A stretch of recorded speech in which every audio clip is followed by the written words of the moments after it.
The Marriage Conversation. Discovering new pathways to intimacy in marriage. With your host, Dr. Stephen Frew.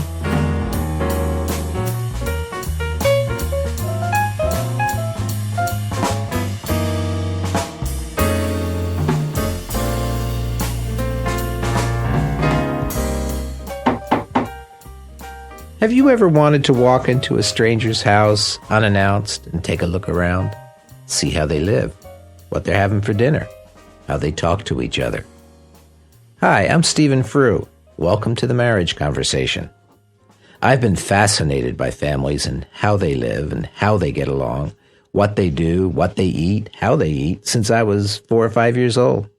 My mother often worried that I would tell all our family's secrets to other families in the neighborhood. What secrets would that be? We were a poor family of 6 who just got by. I couldn't imagine anything about our family that any other family would even be faintly interested in knowing.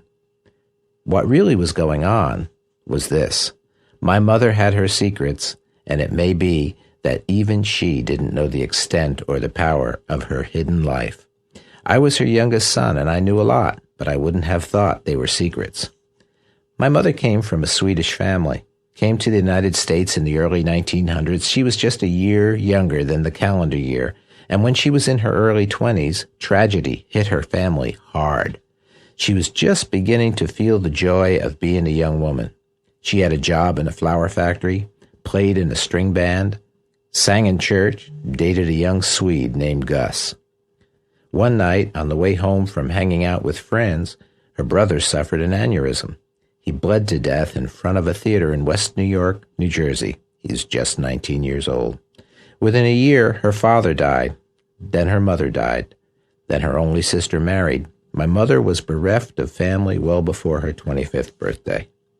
My mother carried a lot of personal strength in her 4'10" frame. She survived it all and kept going, but then Gus, without warning, decided to move back to Sweden. Now completely alone, she soon met a young Swiss man and married him. That would be my father. They started having babies, and within 8 years had 5. One died, the sister born right before me.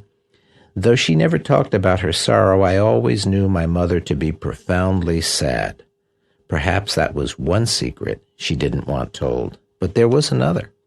I often hung out in the kitchen. She treated me as her favorite. She'd say things out loud that she was thinking, I think not intending to say them.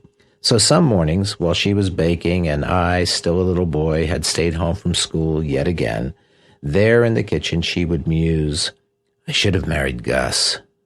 And then she'd launch into stories filled with the fun time she had with Gus. She'd tell me how he'd pick her up and swing her around, reminding me that in those days she weighed less than 100 pounds. She'd talk of Gus's love for adventure and fun, and how he once invited her to go back to Sweden with him. Probably secret number 2.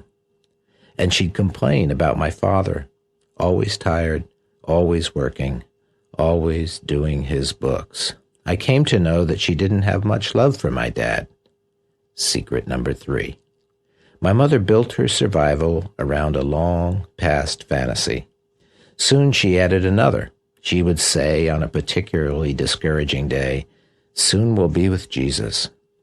As if she were saying to this young boy, her son, whatever is going on is not very important because it'll soon be over. We'll all be in heaven. Was that secret number 4? My mother lived in the past. I wish I had married Gus. And in the future, someday I'll be with Jesus. She couldn't live in the present. Perhaps the most damaging secret was that one. What we are not finished with will finish us. We hide it from others, but it is always more revealed than we know.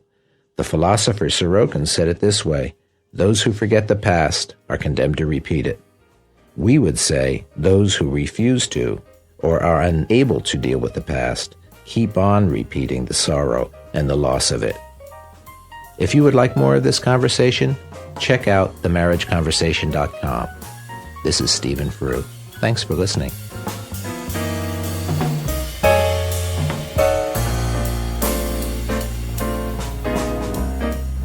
Thanks for listening to The Marriage Conversation. For more free articles, recordings, and videos, please visit The Marriage Conversation at www.marriageconversation.com.